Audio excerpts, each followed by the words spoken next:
रजनी तुरंत पूछती है, तो फिर क्या था उस संदूक के अंदर? अमोदिता मुंह बनाते हुए कहती है, बता रही हूँ ना माँ, सब कुछ बता रही हूँ, पर ऐसे बीच में से कुछ मत पूछो, मैं तुम्हें पूरी कहानी बताती हूँ। रजनी गौर से अमोदिता की सारी बातें सुनने लग जाती है। अमोदिता गहरी सांस लेती है, फिर कहती है, उस रात दिलीप फूफा जी संदूक खोलकर उसके अंदर बस देखे जा रहे थे। उन्होंने अपना हाथ दिल पर रखा था, जैसे उस चीज को देखकर उनके दिल को बहुत बड़ी राहत मिली हो। उसके बाद उन्होंने तुरंत संदूक बंद कर दिया। मैं समझ गई थी कि कुछ ना कुछ गड़बड़ तो जरूर है। मैं दिलीप फूफा जी के पीछे पीछे जाने लग गई। वो अपने कमरे में गए और सो गए, पर सोने से पहले उन्होंने वो चाबी अपने सिरहाने में रख दी। पर मैं भी आपकी बेटी हूँ, इतनी आसानी से कैसे उस चाबी को हाथ से जाने दे सकती थी? मैंने अपनी जान पर खेलकर उस चाबी को फूफा जी के सिरहाने में से निकाल लिया। रजनी खुश होते हुए कहती है, शाबाश, ये किया ना तुमने कोई सौदाइनों वाला काम। अमोदिता आगे कहती है, चाबी लेकर मैं सीधे तहखाने के अंदर चली गई। मुझे भी यही लग रहा था कि संदूक के अंदर जरूर हीरे जवाहरात होंगे, पर जब मैंने उसे खोला तो उसके अंदर हीरे जवाहरात नहीं थे।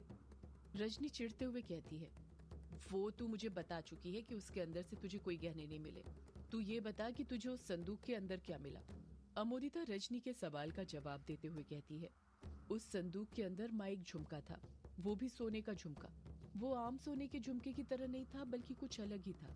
रजनी हैरानी के साथ कहती है, क्या कहा तुमने, झुमका? अमोदिता हामी भरते हुए कहती है, हाँ माँ, साथ में एक कागज भी था। जब मैंने उसे खोला तो देखा उसके अंदर एक नक्शा बना हुआ था। रजनी झट से पूछती है, किस चीज का नक्शा? अमोदिता मुंह बनाते हुए कहती है, माँ मैंने कहा ना, बता रही हूँ सब कुछ, बीच में से कुछ मत पूछो, बस चुप रहो। रजनी गुस्से के साथ अमोदिता को घूरने लग जाती है, पर कहती कुछ नहीं, क्योंकि वो उत्साहित होती जा रही थी ये जानने के लिए कि आखिर वो नक्शा किस चीज का था। अमोदिता आगे कहती है, नक्शा को देखकर मैं समझ गई थी कि ये कोई मामूली नक्शा नहीं था। उसके अंदर कुछ न कुछ तो जरूर राज छुपा था। नक्शा कहीं और का नहीं, बल्कि बंगला मुड़ा गांव का ही था। रजनी को सब बताते बताते अमोदिता ठीक उसी पल में चली जाती है जब उसके हाथों नक्शा लगा था, और वो नक्शे में जो जगह थी उस तरफ जा रही थी। अंधेरी रात थी और अमोदिता के एक हाथ में नक्शा था तो दूसरे हाथ में मोबाइल, जिसकी टॉर्च की रोशनी के सहारे वो आगे बढ़ते जा रही थी। उस सुनसान जगह पर उसके सिवा कोई और नहीं था। ठंडी ठंडी हवाएं चल रही थी, जिस कारण ऐसा लगता था जैसे कोई कान के पास कुछ फुसफुसा रहा हो। अमोदिता बंगला मुड़ा गांव के आखिरी छोर के पास आ गई थी। वहीं पर किश्नोई नदी और काला झाड़ी जंगल एक ही जगह पर मिलते थे। अमोदिता उसी जगह पर पहुंची थी जहां पर युग और उसके दोस्तों को शालिनी वापस लौटते वक्त अकेले मिली थी। अमोदिता नक्शा देखते हुए खुद से कहती है, लगता है मैं सही जगह पर पहुंच गई। मुझे यहीं पर तो पहुंचना था। अब इस जगह से मुझे 20 कदम राइट साइड में सीधे सीधे जाना है। अमोदिता बिना देरी करे अपने कदम आगे बढ़ाने लग जाती है, पर अमोदिता पहले क्लू की तरफ जाने के बजाय उसके राइट साइड से 20 कदम आगे जाने लग जाती है। ये दूसरा रास्ता था जो कि घनी झाड़ियों से ढका हुआ था। अमोदिता उन झाड़ियों को हटाकर आगे चलते हुए खुद से बड़बड़ाती है, 19 और ये हुए 20। अब यहाँ से सीधे सीधे जाना है, कहीं नहीं मुड़ना है। अमोदिता सीधे सीधे जाने लग जाती है। वो करीब आधे घंटे से सीधे सीधे जा रही थी, पर रास्ता खत्म ही नहीं हो रहा था। अमोदिता आगे कदम बढ़ाते हुए कहती है, और कितना चलना है? ये गोल मैदान कब आएगा? मैं सही रास्ते पर तो हूँ ना? कहीं मैं गलत रास्ते पर तो नहीं आ गई? इस जंगल को देखकर लगता नहीं कि आगे कोई गोल मैदान भी होगा जो चारों तरफ पेड़ों से घिरा होगा। यही सब बड़बड़ाते हुए अमोदिता आगे बढ़ ही रही थी कि तभी उसके सामने लंबी लंबी जंगली झाड़ियां आ जाती हैं। वो झाड़ियां और पेड़ इतने बड़े और लंबे थे कि कुछ समझ ही नहीं आ रहा था कि उन पेड़ों के पीछे क्या था। रात के अंधेरे में झाड़ियों के सिवा कुछ और दिखाई नहीं दे रहा था। वे सभी पेड़ आपस में गुथे हुए थे। अमोदिता घबराते हुए कहती है, ये क्या, नक्शे में तो इन पेड़ों और झाड़ियों के बारे में कुछ मार्क ही नहीं है, बस गोल मैदान बना हुआ है। अब क्या करूं मैं? अमोदिता सोच में पड़ जाती है कि वो इन पेड़ों को कैसे पार करे। उसके कुछ समझ में नहीं आ रहा था कि वो क्या करे। ऊपर से जंगली जानवरों के चिल्लाने की आवाजें उसे और डराए जा रही थी। अमोदिता बुरी तरह फंस चुकी थी। अमोदिता को जो झुमका संदूक में से मिला था उसे उसने अपने हाथ में पकड़ के रखा हुआ था। अमोदिता उस झुमके वाले हाथ को अपने दिल पर रखते हुए कहती है, अब इतनी दूर आई हूँ तो खाली हाथ वापस लौटकर तो बिल्कुल नहीं जाने वाली मैं। अब जो होगा सो देखा जाएगा। इतना कहकर अमोदिता अपनी आंखें बंद करती है और उन झाड़ियों के बीच में घुसने लग जाती है। अमोदिता को लगा था कि जैसे ही वो झाड़ियों में घुसेगी वो झाड़ियां उसे चुभने लगेगी, पर ऐसा कुछ नहीं होता है। अमोदिता हैरान हो जाती है। जब वो अपनी आंखें खोलती है तो देखती है कि जैसे जैसे वो अपने कदम झाड़ियों में रखते जा रही थी, वो झाड़ियां साइड होती जा रही थी, जैसे वो झाड़ियां उसके लिए जगह बना रही हो। उसी वक्त अमोदिता की नजर उसके हाथ के झुमके पर पड़ती है, जिसमें से गोल्डन रोशनी निकल रही थी। अमोदिता समझ जाती है कि ये सब उस झुमके का ही कमाल था। उसके हाथ में कोई मामूली नहीं बल्कि जादुई झुमका था। अगर वो झुमका उसके पास ना होता तो वो कभी आगे नहीं बढ़ पाती। अमोदिता उन झाड़ियों में बिना डरे आगे बढ़ते जा रही थी। कुछ ही देर में अमोदिता झाड़ियां पार कर लेती है और जैसे ही उन झाड़ियों के बाहर कदम रखती है, वो देखती है कि वो उसी गोल मैदान में पहुंच गई थी जिसका नक्शे के अंदर जिक्र था। अमोदिता अपने चारों तरफ देखकर खुश होते हुए कहती है, ये गोल मैदान तो चारों तरफ से बड़े बड़े पेड़ों से घिरा हुआ है। मतलब मैं एकदम सही जगह पर पहुंच गई हूँ। पर अब आगे कहाँ जाना है? नक्शा तो बस यहीं तक बना हुआ है। मतलब ये कि खजाना यहीं पर है। अमोदिता अपने आसपास देखने लग जाती है, पर उसे सिवाय 5 लड़कियों की लकड़ी की मूर्तियों के अलावा कुछ नहीं दिखता है, जो नटराज मुद्रा में खड़ी हुई थी। उन्हीं मूर्ति के सामने एक बड़ा सा हवन कुंड बना हुआ था, जो इस वक्त बुझा हुआ था। अमोदिता अपने आसपास खजाना ढूंढने लग जाती है। वो उस गोल मैदान के पूरे 10 चक्कर मार लेती है, पर उसके हाथ कुछ नहीं लगता है। अमोदिता उदास होते हुए कहती है, ये क्या, यहाँ पर तो कोई खजाना नहीं। आखिर खजाने के लिए तो मैं इतनी रात में यहाँ पर आई थी। अमोदिता मायूस हो जाती है और खुद से बड़बड़ाने लग जाती है, यहाँ पर कुछ न कुछ तो जरूर होना चाहिए, वरना दिलीप फूफा इस नक्शे को इतनी हिफाजत के साथ उस संदूक के अंदर नहीं रखते। अमोदिता को बार बार यही बात खाई जा रही थी कि अगर इस जगह पर कुछ नहीं था तो दिलीप ने इस नक्शे को संदूक में क्यों रखा था, वो भी उस झुमके के साथ। अमोदिता कुछ सोच पाती उससे पहले ही उसकी नजर उन लकड़ी की बनी उन मूर्तियों पर पड़ती है, जो एक सीधी कतार में खड़ी हुई थी। अमोदिता उन मूर्तियों को देखते हुए कहती है, कितनी सुंदर है ये मूर्तियां, कितनी बारीकियों के साथ बनाया गया इन्हें। देखकर ऐसा लगता है जैसे कोई मूर्ति नहीं हो बल्कि सच की लड़कियां हो।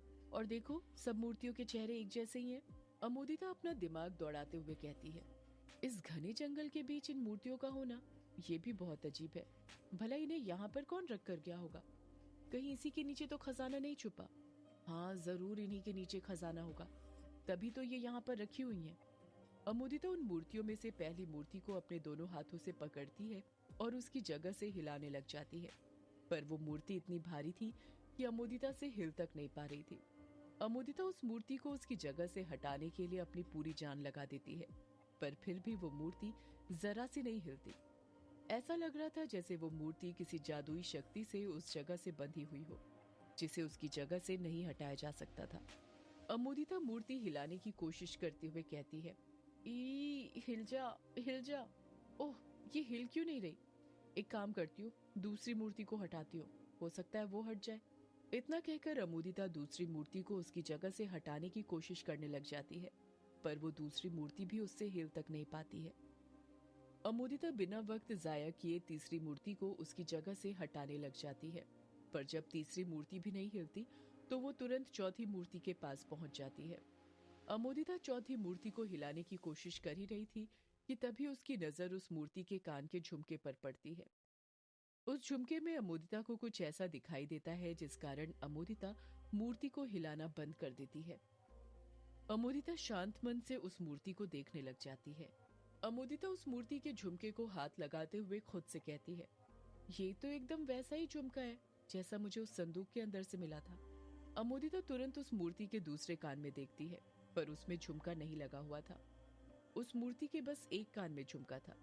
अमोदिता उस मूर्ति का कान देख ही रही थी कि तभी वो नोटिस करती है कि उस मूर्ति के कान के अंदर एक छोटा सा छेद था, जिसमें झुमका पहनाया जा सकता था। न जाने अमोदिता के मन में क्या आता है, वो अपने पास रखा झुमका उस मूर्ति के कान में पहनाने लग जाती है। जैसे ही अमोदिता झुमका उस मूर्ति के कान में पहनाती है, उसके सामने जो लंबे लंबे पेड़ लगे हुए थे उनमें हलचल होने लग जाती है। अमोदिता डरते हुए खुद से कहती है, ये क्या हो रहा है? मैंने कुछ गलत तो नहीं कर दिया? पेड़ों की जोर से हिलने की आवाज सुनाई दे रही थी। देखते ही देखते वो पेड़ साइड होने लग जाते हैं और एक रास्ता बनने लग जाता है। अमोदिता की आंखों के सामने अब एक चौड़ी नदी थी जिसके किनारे नजर नहीं आ रहे थे। उस नदी में अमोदिता के गर्दन तक पानी भरा हुआ था, जिसमें अमोदिता यूं ही नहीं जा सकती थी, वरना वो डूब जाती। अमोदिता बड़बड़ाती है, ये नदी कहाँ से आ गई इस जंगल के बीच में? कहीं ये किश्नोई नदी तो नहीं? पर ये यहाँ पर कैसे आ गई? अमोदिता कुछ अंदाजा नहीं लगा पा रही थी कि उसके साथ क्या हो रहा था। उसके दिमाग में झुमके वाला दृश्य चलने लग गया था।